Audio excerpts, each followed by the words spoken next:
Previously in the complete creation. That dinosaur-bearing layer, called the Morrison Formation, is so huge it covers 10 states and 3 Canadian provinces.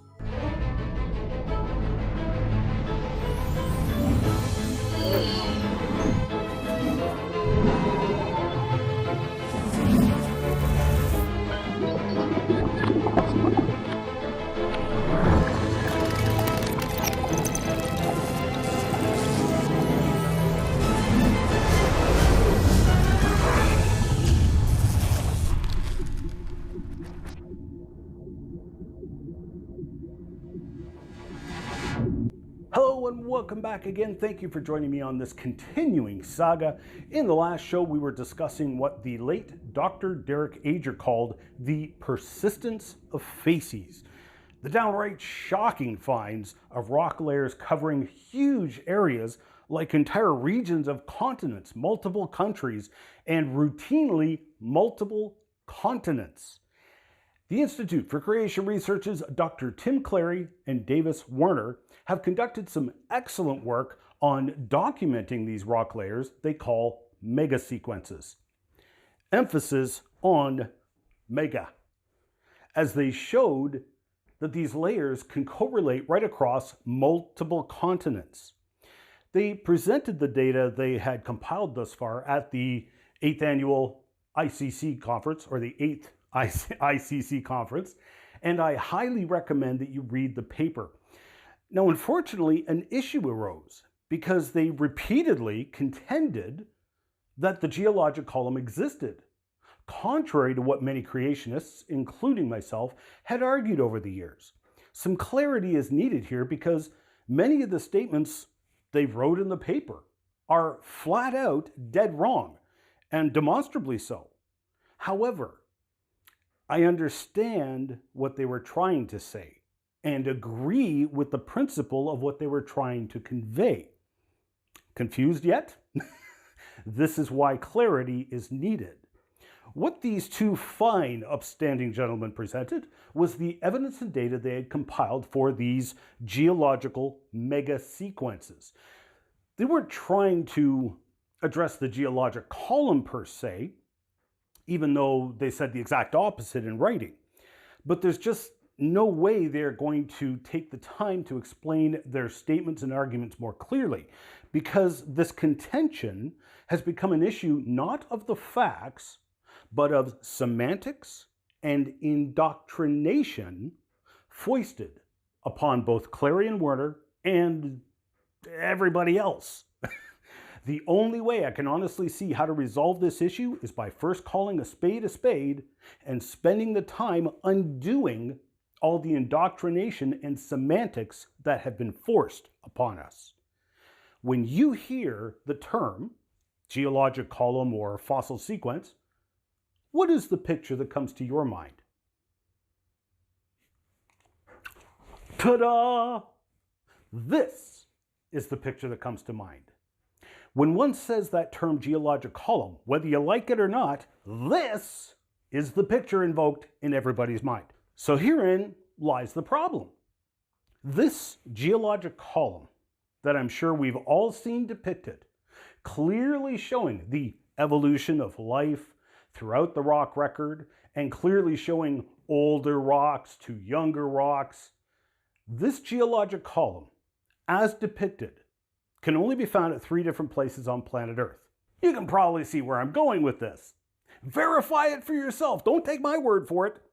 This geologic column only exists in 3 different places on planet Earth: textbooks, museum displays, and in the minds of people. It does not exist in physical form anywhere on planet Earth. And even if it did, this fossil order would be invalid anyway. We could not look to this fossil sequence and determine an evolutionary timeline. Let's take a look at why that is. The problem and stumbling block before us is because, as you yourself just demonstrated, all I did was ask what picture comes to your mind when I say the term geologic column. This is the picture that comes to mind, isn't it? The fossil sequence, the order of the rocks, and the ages of the rocks and fossils are all one big picture. The three are married together into one. So let me divorce them, first strip them apart, because whether or not there is a sequence or order to the rock layers around the world, and whether or not there is a sequence or order to the fossils around the world, and the ages of those rock layers, those are all completely separate questions and topics. For example, let's try to discuss this fish right here. It is a very famous fish called the coelacanth. It's famous specifically because of the interpretations opposed upon it by evolutionism. It had 4 large bony fins, which were assumed to be the precursors to legs. Now, I'm going to use a term I admit is provocative. I'm trying to get you guys to think. So I'm trying to provoke you when I use the term evolution myth. But look up the definition of the word myth. We will revisit this later as you'll see that my use of the terminology is actually correct. In the mythology of evolutionism, fish evolved legs and walked up onto land as part of the evolutionary progression into land animals. So the coelacanth's bony fins were presumed to be the precursor to legs within the myth of evolutionism. Now, I'm going to use the conventional geologic column as it has been presented to us in this way. I don't agree with these ages, but I need to use those ages in order to make the point which shows the bankruptcy of the evolution myth. According to mythological evolutionism, the coelacanth first appears in the fossil record in the Devonian. You see? See? I can't even refer to the rock types by name without the evolutionary presuppositions in which you and I have both been flat out indoctrinated. When I said that word Devonian, how many of you thought to yourself, oh yes, that's a period of time? It has nothing to do with time. It never has had anything to do with time or ages. That was a concept foisted upon the rocks and the science of geology by the myth of evolutionism.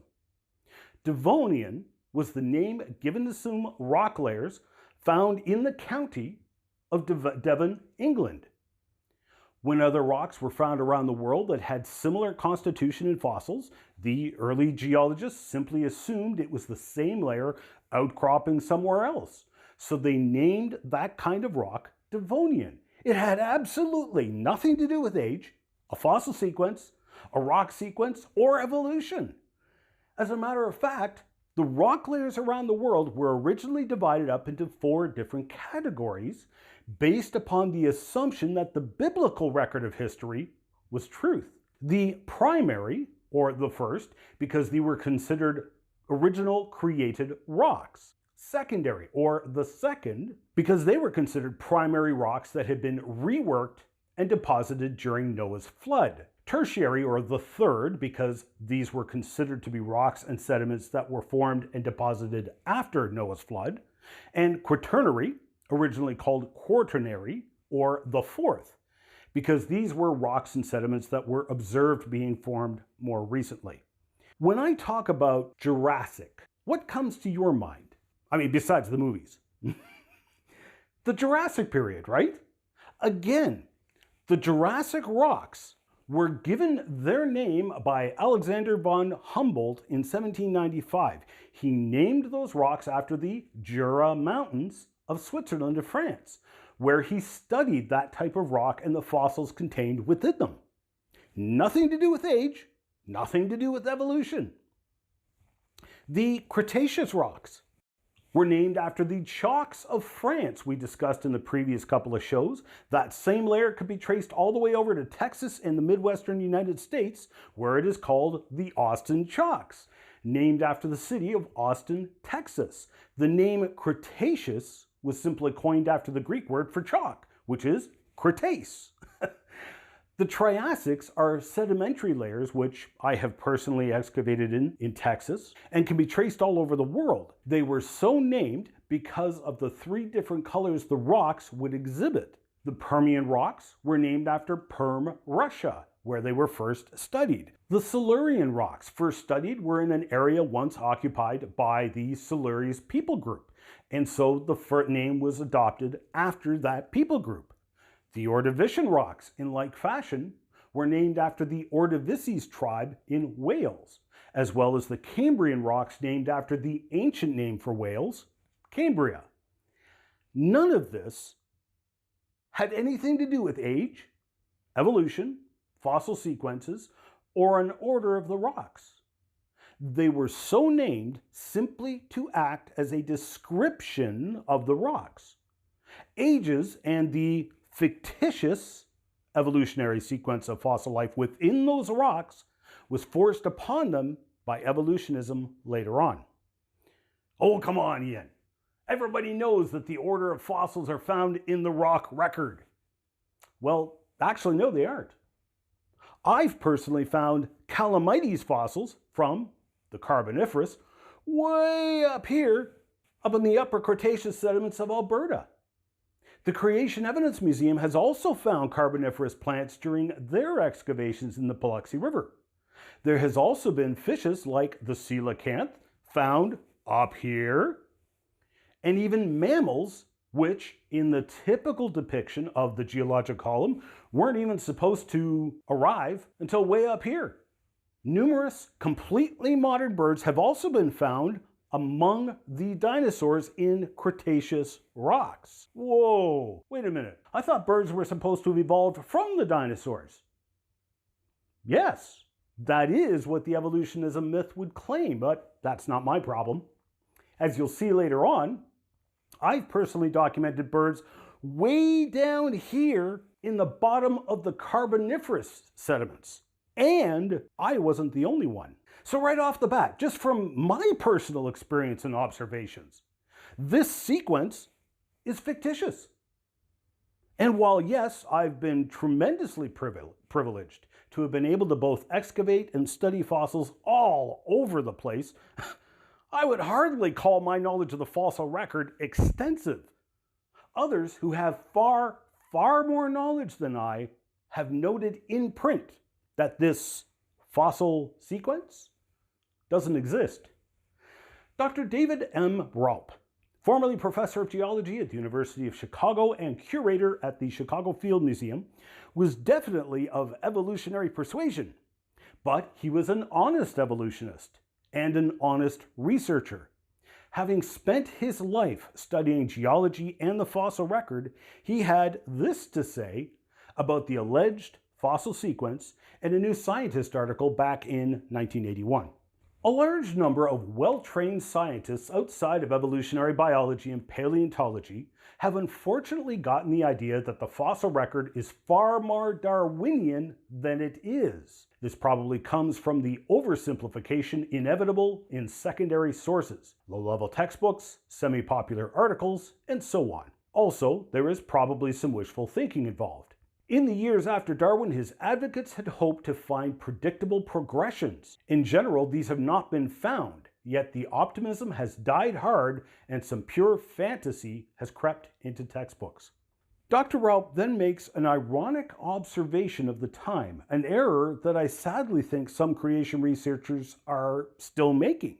One of the ironies of the creation-evolution debate is that the creationists have accepted the mistaken notion that the fossil record shows a detailed and orderly progression, and they have gone to great lengths to accommodate this fact into their flood geology. So in other words, what he's saying is that this evolutionary fossil sequence does not exist. And even going so far as to criticize creationary scientists for accepting that it apparently does. But let's take it a step farther. Let's assume that this depiction is at least a somewhat accurate portrayal of an actual fossil sequence that we do find in the rocks. Let's go back to the coelacanth. It first appears in Devonian rocks assigned an evolutionary age of around 400 million years or so. It is routinely found throughout the stratigraphic record, right up to the time of the dinosaurs, when it vanishes from the fossil record. So according to the evolutionary ages, it disappears some 75 million years ago. It was thought extinct until 1938, when one was caught by a fisherman off the coast of Madagascar. This one was filmed in November of 2019, and you can see video footage of it, kindly shared by the divers on YouTube. And you need to understand, this was like walking into your backyard and finding a stegosaurus grazing on your grass. This was an unbelievably stunning find. So besides the fact that the bony lobed fins were being used as fins and not as legs, the implications of discovering this living fossil are extensive. Coming back to the geologic column, this fish is completely absent from the last 75 million years of rock record. 75 million years, that's a really, really, really long time. We know it was on Earth. It was around when those rock layers were formed. It just wasn't preserved in the fossil record. So wait a minute. Why can't we apply that same principle down here in the lower rocks where it is also absent? Just because we don't find it in the rocks does not mean it wasn't there when the rocks were formed. This completely upends the entire fossil sequence, because one of the foundational assumptions is that if it was around during such and such a time period, we will find it in the rocks. We now no longer have a fossil sequence upon which to base the evolution of life, because this principle literally applies to every organism. Just because we don't find fossil man down here in the lower rocks does not mean he was not there when those rocks were laid down. When we find an alleged half-ape, half-human ancestor fossil in the rocks, we cannot assume it's the precursor to humans, because we cannot rule out the possibility that humans were not around simply based on whether or not we find human fossils with it. But the coelacanth is certainly not the only living fossil we find. In 1994, a strange pine tree was discovered in Australia. Named the Wollemi pine, it too made huge waves in the scientific community because it was thought to be extinct since the Jurassic period, or about 200 million years ago. Suddenly it's found alive today. Related to the Araucaria, or sometimes called the monkey puzzle tree, they are found extensively in the fossil record. I'll mention some of those locations in just a minute, but I have here a fossil pine cone. It's from the Araucaria tree. You can even see the seeds still preserved inside the fossil. So how do we know it's a pine cone from an Araucaria? Because it looks like one. 200 million years of evolution has caused the Araucaria pine tree to evolve into the Araucaria pine tree. But it's found so extensively in the dinosaur fossil beds in particular. Why is it not found in rock layers alleged to be younger? It's still around today. Obviously, it was around when all these rock layers were made. Why wasn't it preserved? I don't know. And frankly, I don't care. Because the point is that the absence of the fossil does not mean that the plant was absent when the rock layers were laid down, because we know it was there. Therefore, we cannot draw the conclusion that because it's absent in these rock layers, that it had not yet appeared or had not yet evolved, because it may very well have been there when all of these rock layers were laid down and it just wasn't preserved. You can apply this principle to any organism, anywhere in this entire geologic column. So this, the alleged evolutionary sequence, first of all, does not exist in the rock record. Secondly, even if it did, you still cannot base your evolutionary model and sequence of events on the presence or absence of fossils within the rock record. This entire geologic column is fiction. Now, it is true in general, there has been some sorting of organism types into specific layers. For example, the lowest layers appear to be entirely marine. But for the majority of what you see in the fossil record, it is a mixing of different life forms, not a sorting. For example, the Joggins fossil cliffs are famous for their plant fossils and the amphibian and lizard fossils found in the stumps. But it's also got ferns, the Corditales pine trees, and sea life such as clams, horseshoe crabs, sharks, ray fish, fossil fishes, including the coelacanth. There has also been found what are like giant sow bugs, the Arthropleura. Now, while I disagree on the evolutionism being taught in the Joggins Fossil Center, I still highly recommend you visit so you can see these fossils yourself. The Joggins Fossil Cliffs has also given up a fossil damselfly. And yes, even a fossil scorpion. So you have life from all environments, freshwater and saltwater, dry land, sea life like sharks, rays, and fishes, flying creatures like the damselfly, desert creatures like the scorpion, and giant sow bugs, as well as amphibians and lizards. It's a mishmash of environments. And this is what we do find. Who knows what we have yet to find? If you head on down to the Green River Formation in Wyoming, the incredible fossil beds there are most famous for their fossil fish. I have a slab here, and the details preserved even in the soft tissues can be astonishing sometimes. Here the fish has been compressed so incredibly thin that you can make out the bones. But the scales and fins have been preserved. Occasionally, even the eyes are preserved, as can be seen in this Green River slab on display in the Big Valley Creation Science Museum in Big Valley, Alberta. Now, while fish are the most famous fossil, the fossils preserved there come from all environments, such as fossilized palm fronds. And again, this beautiful specimen is on display at the Big Valley Creation Science Museum, and you can even see one of the famous fossil fish that's been exposed in the slab. But other fossil fish from both freshwater and saltwater environs are found in the same layer, like this alligator garpike, or beautifully preserved fossil rays. Alligators and a fossil snake have also been found, as well as trees, a fossil damselfly,